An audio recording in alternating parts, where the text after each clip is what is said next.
Hey everybody, what's up? Mr.Nightspyder here. Usually I do this video live, but due to life and things being busy, I'm lucky to have a moment to get this in and kind of do a pre-recorded thing, and I'm going to upload it later. But I wanted to, since I've been kind of lagging, I wanted to give an update for my week 4 of my leave while it's still fresh in my head, before it goes to the wayside and life catches up and everything gets crazy. So I have some notes here. So we had a first thing we had a really we had a family trip to San Francisco, which was really good. My son, even the 8 month old, and my sister and brother-in-law, we went to San Francisco, and my son had his cousins there, and we went to Chinatown. We found some halal restaurants out there that are really good, and overall, it was a fun trip. There were some downsides.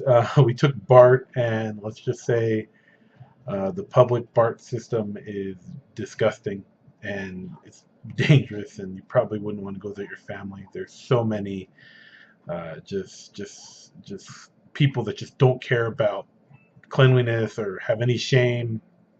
It was bad, but I'm saving that whole spiel for another video with my wife. Let's just say maybe that was 10% of the trip. Everything else was cool, but San Francisco really needs to do something about this issue, because that's definitely not family friendly.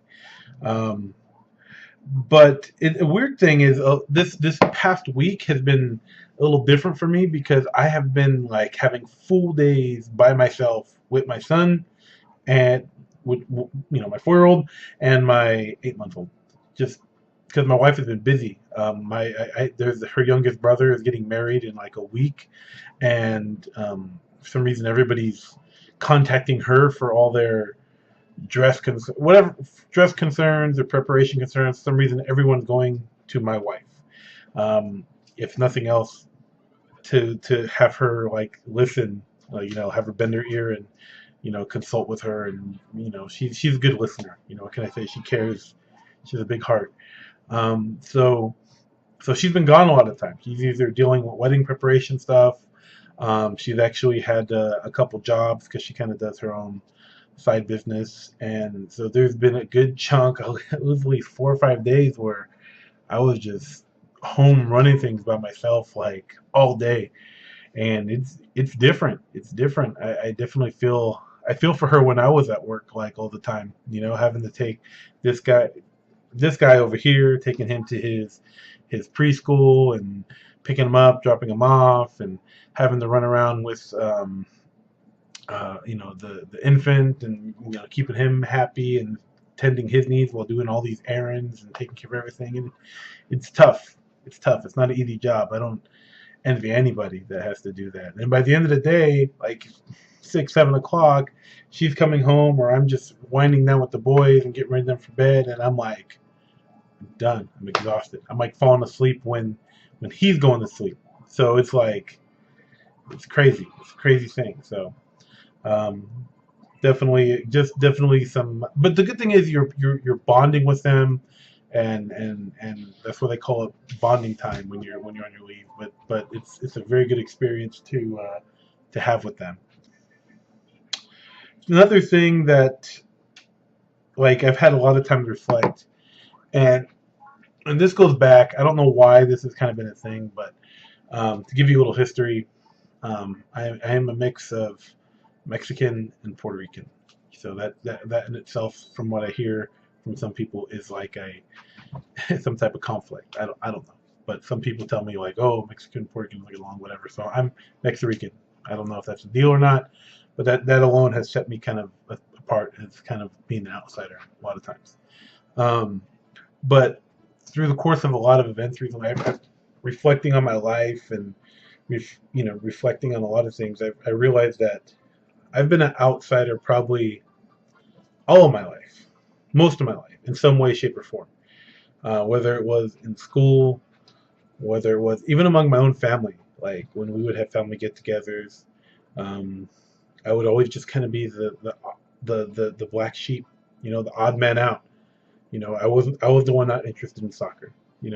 I was the one that was, um, excited about technology and videography and video games, and to this day I'm down with action figures and collectibles. I mean, that's a huge part of my channel.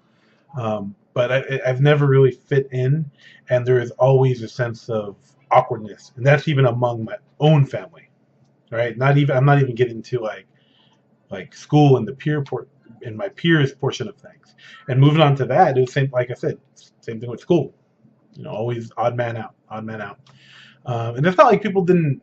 I was I got along with people. I eventually I formed a tight group of friends that were like family, like brothers. But it was like a tight group. There's like 5 of them. Now, from some people tell me that they say, hey, that's more friends than I have. So I know some people have it way worse. But I have a very niche group of friends, and they're all different. They're all different races, all different belief systems, all different backgrounds, everything. So that it's always feeling left out. Fast forward to the future now. My wife is from Afghanistan, and my in-laws they're all from Afghanistan. So they all speak like Farsi, like fluently, and they all speak maybe 2 or 3 different languages on average. So it's kind of like a trend in my life, to set me aside even further, make me more different from fitting in with any niche group or clique. Is I'm also I'm Mexican, Puerto Rican, and I'm Muslim, right? So that's a whole nother thing that people are like, what? They're so confused. But anyway, we'll get back to that. So I go to these family events, and my family, my in-laws, my family never treated me poorly, or there's never been any ill will or anything like that. But there's always this how to explain this? Like when there's get-togethers, people sometimes forget you're there, and it's a different type of feeling left out or awkwardness than from my own family. Before there was the awkwardness of like I'm different, I don't have the same interest. For whatever reason, I was just different from my immediate family. But this time, they'll have a gathering, and everyone's just speaking Farsi, and they just forget that like I don't, and then they just kind of talk around me, and then maybe they'll get a second or third thought later, like, oh yeah, he's here. Oh hey, how are you? Da, da, da, what's new? What's new? I'll get a couple sentences of conversation, and then they move on. Like, okay, we included him a little bit. We've done our part. So it's never comfortable, and it's never even when it comes to interest and hobbies. It's never. Their interests and hobbies are vastly different from mine. Vastly, and the cultural differences from what's acceptable to like and enjoy from what I like and enjoy. Oh my God, it's night and day. Like a lot of the stuff I enjoy would be like, I don't even mention it in front of most of the people there, because it would just be like really, you like games? You collect action figures? You have a YouTube channel? Are you kidding me? Stuff like that. So I don't even mention it. I just like, yeah, I like videography and I like technology. Just keep it simple. I just, end of the day, I guess the point I'm getting to is I realize I'm always going to be an outcast. I'm always going to be different. I don't know why it's that way, or why it's if you believe in the divine thing, why it's in God's plan, why I'm this way. But I am very different. But it got me thinking, the only way I do connect with people is through my hobbies. You know what I mean? Like, I will connect with people, like the collecting community, action figures, video games, technology. I mean, I'm on groups on Facebook, Instagram, whatever. Those people, it's like in a culture in itself. It's its own community and culture in itself. I can connect with those people easily, and they don't care what my religion is. They don't care what my race is, or my background, or where I'm from. All they care about is can you teach me something? Let's share thoughts. Let's share ideas. Tell me about your collection. Tell me about your game collection. Tell me about your gaming session. What's your YouTube channel? What's your Instagram? It's a different type of connection, and those are the people I connect with. It's always like I'm always in this gray area where, like, in some cases, people like, even with my family back in the day, oh, you're not too religious enough, or even now, you like these things, you're too worldly, or you're this, you're that. but it's its own culture. It's its own niche, its own vibe. You know what I mean? You can still have your face and have your culture too, which a lot of people do anyway. Trust me, that's a whole nother conversation. But it's just something that I've been just pondering about, and the question is why? Why do I gotta be so different? You know, I'm not gonna change who I am. I love who I am. I enjoy who I am, and I love the things I enjoy. But you know, people will always judge and criticize. And the last thing that I think that got me concerned um, during this week four, I'm sorry for ranting too much during this week, is my son. Um, my son back there, he's obviously mixed. He's half Hispanic, half Afghan, Afghani, or however they want to call it.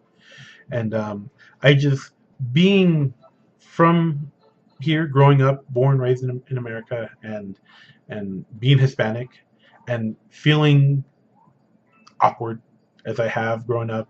Oh, you don't speak Spanish. Oh, you're this. Oh, you collect this. You're this. You don't play soccer. You know all the stuff I mentioned. I can't imagine what he's going through. Like I worry about him all the time. Like he's always talking to me about, oh, I speak Farsi, I speak Spanish. My son, you don't speak Spanish. I don't speak Spanish. Like he's trying to find his place because there's so many people around him in his preschool that speak Spanish, and then there's so many people around him at home that speak different languages, and there's so many people around him at his Islamic Sunday school that speak different languages, and that's become something of a conversation piece with him that like I speak this, I speak that. I'm like, son, no, you don't. You speak some Farsi and you speak English. But if you want to learn more, talk to your mom. If you want to learn Spanish, you can learn that in school in the future. But I'm not the guy to go to for that. But just you want what's best for your kids, and I guess me and him could be black sheep together. In a way, my wife's a black sheep in her family too. So we're all a bunch of black sheep that created our own tribe. But I guess we all have each other, and I guess that's the most important thing. So anyway, thank you guys for watching. Excuse this long rant. I'm probably going to edit this video since it's longer than expected. I did extend my leave another week and a half. So I wanted to spend some more time with my family before jumping back to work. Jumping back to work. You don't get these type of opportunities all the time. So I'm going to make the most of it. Thank you guys for watching. Thank you guys for subscribing. Thank you guys for supporting. And if you do like this video, subscribe. And I'll see you guys next time. Peace. And one more thing before I forget, the road to 500 video is still legit. There's going to be a giveaway at 500 subs. Please, I'll link that in the description below. And also comment if you like the goatee or the beard down below. Team Beard!